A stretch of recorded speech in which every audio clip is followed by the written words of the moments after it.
Cinta merupakan hal yang sering terjadi dalam kehidupan seorang aksara pratama. Mencintai wanita yang sudah dimiliki oleh pria lain benar-benar membuatnya menjadi seseorang yang berbeda. Ditambah kecelakaan parah yang menimpa dirinya 7 tahun lalu telah membuat kepribadian Aksa berubah drastis. Aksa yang merupakan pria yang ramah serta baik hati, kini telah berubah menjadi sosok yang dingin dan irit bicara. Apalagi sosok Lofi, wanita yang sangat ia cintai telah menjadi kakak iparnya. Perjodohan yang seharusnya untuknya telah ia tolak mentah-mentah, hingga Lofi menikah dengan Danu, kakak kandungnya. 7 tahun berlalu.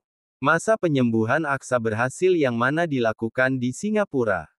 Pihak keluarga sangat senang karena Aksa telah bisa berjalan seperti biasa kembali.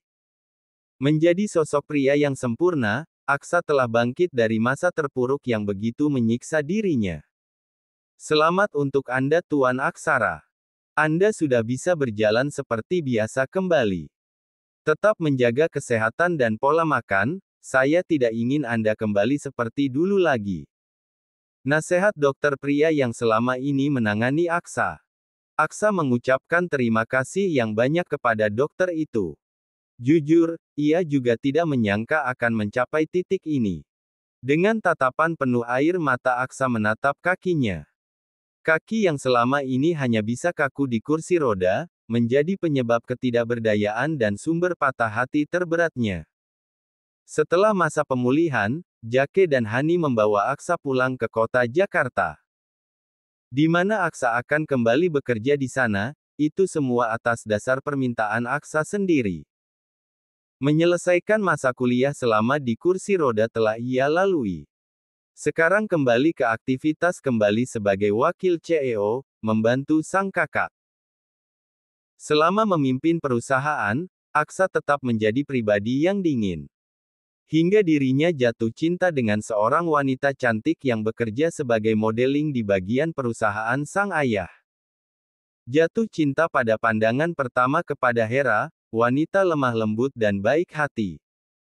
Aksa mengutarakan rasa sukanya kepada wanita itu, dengan senang hati Hera menerima cinta yang Aksa ungkapkan. Aku orangnya tidak suka basa-basi, aku juga tidak mau diambil orang lain nanti. Kehilangan seringkali terjadi dalam hidupku, aku sering kehilangan orang yang aku cintai. Aksa menghentikan ucapannya sembari menatap mata indah Hera yang begitu menawan malam ini. Jantung Hera seakan berdegup kencang menantikan kata-kata indah Aksa kepadanya. Itu sebabnya, aku ingin segera menjadikanmu istriku. Kita akan menikah minggu depan, dengan segala ala pernikahan yang kau inginkan. Apapun, aku akan berusaha mewujudkannya untukmu, sayang.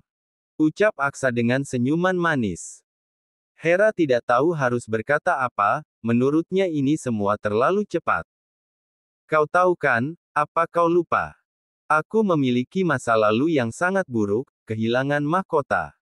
Apa kau tetap mau menerimaku?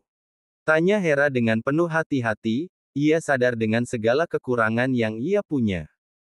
Aksa tersenyum simpul, tangannya mengelus pipi Hera dengan usapan yang lembut. Aku tidak memandang soal mahkota wanita, itu bonus saja. Asal kau sudah berubah dan menjauhi sumber masa lalumu, maka aku dengan senang hati menerimamu dengan baik. Kata Aksa yang langsung membuat Hera tersenyum tipis. Hera mengangguk mantap, ia tidak memiliki alasan yang bisa menolak Aksa. Bisa dikatakan Aksa adalah pria sempurna yang sangat disukai oleh wanita-wanita lain di dunia ini. Hera saja sangat tidak mudah menjadi sosok wanita yang sekarang. Yang mana selalu dimanjakan Aksa dengan segala kemewahan, ia tidak mau melepaskan kenikmatan ini. Kala kata cinta diterima maka pertunangan pun terjadi. Aksa meminang gadis yang sangat ia cintai, dan menjanjikan pernikahan yang akan diadakan seminggu lagi. Semua keluarga sangat bahagia dengan acara pernikahan Aksa, semua merayakan dengan penuh sukacita. H2 Aksa memilih memeriksa sendiri dekorasi yang diinginkan Hera. Ia ingin semua sempurna tidak ada kekurangan sedikit pun. Semua harus sesuai dengan keinginan Hera, agar wanita itu menjadi wanita yang paling bahagia nanti. Sementara di sisi lain, Hera sedang berkumpul dengan teman-temannya. Bisa dikatakan melepas masa lajang, bridal shower. Sahabatnya Vita mendekati Hera yang sedang foto selfie, ia seperti ingin mengatakan sesuatu. Hera, panggilnya dengan sedikit berbisik agar orang lain tidak mendengar apa yang akan dikatakan. Apa? Sahut Hera, ia meletakkan ponselnya di nakas, sebal sudah pasti. Vita mengganggu aktivitas sok cantiknya. Ada yang penting. Vita berlalu menuju rooftop, Hera mengikuti saja kemana langkah Vita. Ternyata temannya itu sedang mengambil sebatang rokok, Hera meminta satu batang. Merokok sudah menjadi sebagian dari hidupnya, dan dirinya sudah tidak bisa menjauhi hal tidak berguna ini. Kau yakin akan menikah dengan Aksa? Tanya Vita to the point saja. Kau tidak tahu kekurangan yang pria kaya itu miliki. Apa kau tidak mencari tahu? Tanya Vita beruntun. Dengan cepat Hera menggelengkan kepala, ia benar-benar tidak tahu. Vita menghela napas panjang, ia menghisap nikotin itu sebelum melanjutkan ucapannya. Aksa pernah lumpuh, bahkan pria itu duduk di kursi roda selama 2 tahun. Tidak berdaya seperti orang mati, dengan kekayaannya dia bisa sembuh seperti semula. Tapi, aku tidak yakin suatu saat dia masih bisa lumpuh atau tidak. Vita menceritakan semua fakta yang ia tahu. Bagaikan petir di siang bolong itulah yang Hera rasakan, ia tidak menyangka Aksa menyembunyikan semua itu darinya. Mantan pria lumpuh. Cih, dia menipuku habis-habisan. Hera mengumpat Aksa, ia merasa seperti tertipu. Kala Hera ingin berbicara lagi, tiba-tiba mual datang melanda. Hera langsung berlari menuju bathroom, memuntahkan semua yang ia makan tadi di close. Hera heran, sudah hampir seminggu ia selalu mual-mual seperti ini. Hera membuang batang nikotin itu, ia memijat tengkuknya sendiri. Kepalanya sangat pusing, ia tidak tahu alasan apa yang membuatnya menjadi sosok wanita seperti ini. Aku yakin kau hamil, dan itu anak Aldo. Celetuk Vita yang membuat Hera kaget. Hamil? Ya, kau dilindungi lagi. Sekarang tinggalkan Aksa dan pergilah bersama Aldo.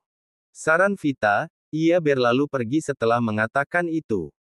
Hera tidak tahu mau apa lagi, semua masalah sudah menumpuk menjadi satu. Acara pernikahan yang akan terjadi di depan mata seakan pintu neraka untuknya. Bayangan Aksa yang tidak berdaya duduk di kursi roda membuat mualnya sering datang. Aldo merupakan teman modelingnya, mereka sering berhubungan setiap malam. Bahkan kala Hera bersama dengan Aksa, Hera menyempatkan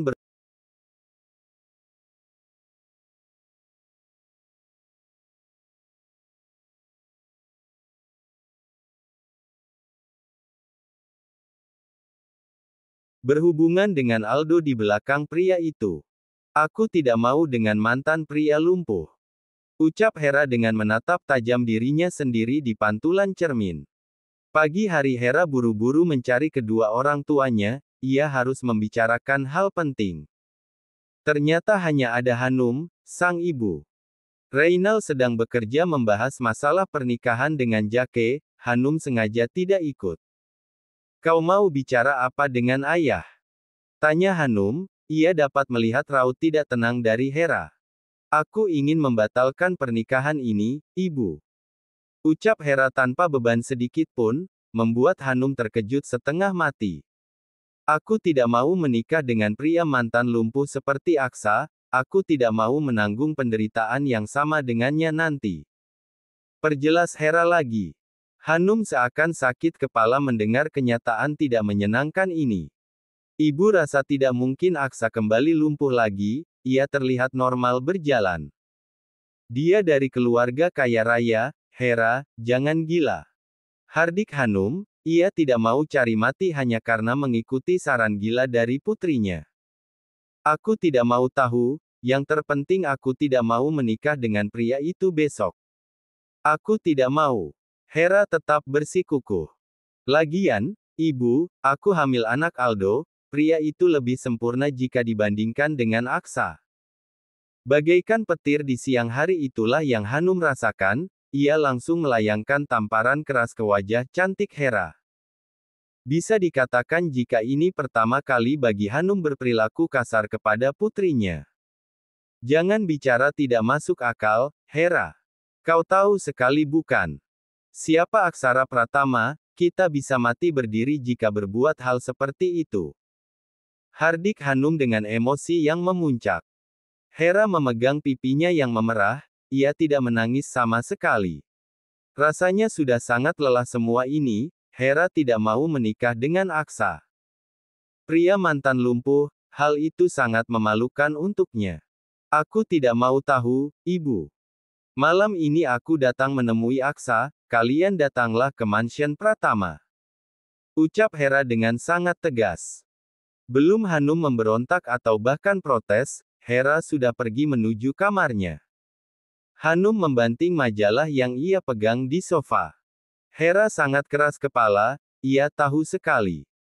Jika Hera sudah menginginkan sesuatu maka sudah seharusnya mendapatkan keinginan itu sekarang juga. Kala Hanum masih bingung dengan semua kelakuan putrinya, Reynal baru saja pulang bekerja. Ia merasa aneh kala melihat Hanum yang berjalan mondar-mandir seperti orang yang kalang kabut saja. Kau kenapa, sayang? Tanya Reynal sembari duduk di sofa. Hanum langsung duduk di samping Reynal, wajahnya terlihat sangat serius. Hera tidak mau melanjutkan pernikahannya dengan Aksa, aku sudah memaksa dia tadi. Tetap saja Hera bersikukuh dengan pilihannya. Jelas Hanum. Reynal terkejut sangat terkejut malah, acara pernikahan hanya tinggal besok saja. Pembatalan pernikahan sepihak seperti ini benar-benar membahayakan untuk saham perusahaannya nanti. Aku akan. Sudah tidak ada yang bisa dibicarakan lagi, Hera sudah hamil anak orang. Kita bisa malu kalau semua media tahu nanti, ayah. Hamil. Reynal memijat pelipisnya, jantungnya seakan sesak dengan kenyataan menyakitkan seperti ini. Sudah cukup semua kelakuan Hera yang selama ini ia maklumi, ternyata itu tidak cukup juga untuk Hera. Sudahlah, ayah, jangan pikirkan apapun, soal Hera kita bisa menghadapi ini. Sekarang kita tinggal memikirkan nasib perusahaan saja, kita bisa miskin kalau sempat Jake marah. Ucap Hanum yang malah semakin membuat Reynal sakit kepala. Di sisi lain, Aksa sedang bercerita dengan keluarga besar. Membahas soal pernikahan yang akan diadakan besok, jujur Aksa sudah tidak sabar sebenarnya. Acara pernikahan yang megah sesuai dengan keinginan Hera telah terwujud, tinggal menunggu hari H. Para kolega penting dan tamu undangan dari kalangan atas sudah dipersiapkan dengan baik oleh Jake. Aksa juga sesekali membantu sang ayah, karena ia juga memiliki rekan bisnis yang perlu diundang. Kala Aksa sedang makan siang, Arzan datang dengan wajah super datarnya. Arzan merupakan orang kepercayaan Aksa, asisten pribadi. Semua segala masalah hidup Aksa sudah pasti Arzan mengetahuinya. Tuan muda, sapa Arzan. Ada apa? Tanya Aksa sembari menyuapkan satu potongan daging di mulutnya. Nona Hera meminta untuk bertemu denganmu malam ini di hotel tempat pernikahan berlangsung. Katanya malam nanti ada sesuatu yang ingin dia bicarakan di mansion ini, tapi dia meminta untuk bertemu di sana saja. Jelas Arzan dengan sedikit berbisik karena ramai orang yang berlalu lalang menyiapkan acara pernikahan. Aksa langsung menghentikan makannya. Ia merasa pembicaraan sang kekasih kali ini sangatlah penting. Kalau tidak mana mungkin Hera mengajak bertemu kala mereka akan menikah besok.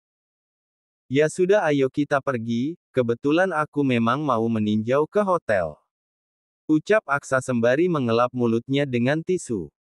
Arzan mengangguk dengan menunduk hormat, ia tersenyum melihat raut wajah kebahagiaan sang tuan muda. Sudah lama sekali Arzan tidak melihat tuannya seperti ini, bisa dikatakan ia rindu dengan jiwa Aksa yang dulu. Kala Aksa bangkit, Jake datang menghampiri. Nak, tadi kakakmu bilang, kalau mertuamu akan datang malam ini, entah mau bicarakan apa ayah tidak tahu. Ucapan Jake membuat Aksa terkejut sebenarnya. Mertuaku. Ya, apa ada masalah antara dirimu dengan calon menantu ayah? Tanya Jake penuh menyelidiki, ia sangat suka dengan Hera yang berkepribadian lemah lembut. Tidak ada, ayah, kami baik-baik saja, aku jujur soal itu. Aksa meyakinkan dengan menunjukkan dua jari sebagai tanda bahwa ia sedang bersumpah. Baiklah kalau itu benar, nanti malam jangan pulang larut malam. Ingat, acara ijab kabul jangan sampai salah. Nasihat Jake diselingi tawanya, ia berlalu pergi dengan senyuman yang tidak pudar sedikitpun. Kepergian Jake, Aksa dan Arzan hanya saling pandang saja dengan pikiran mereka masing-masing. Entah kenapa, kali ini perasaan Arzan tidak enak dengan nasib tuan mudanya. Ia tahu persis seperti apa kelakuan Hera sebenarnya, hanya saja Aksa tidak pernah mau percaya dengannya soal itu. Aksa dan Arzan berlalu pergi menuju Hotel Bintang 5 di mana acara pernikahan akan diadakan besok.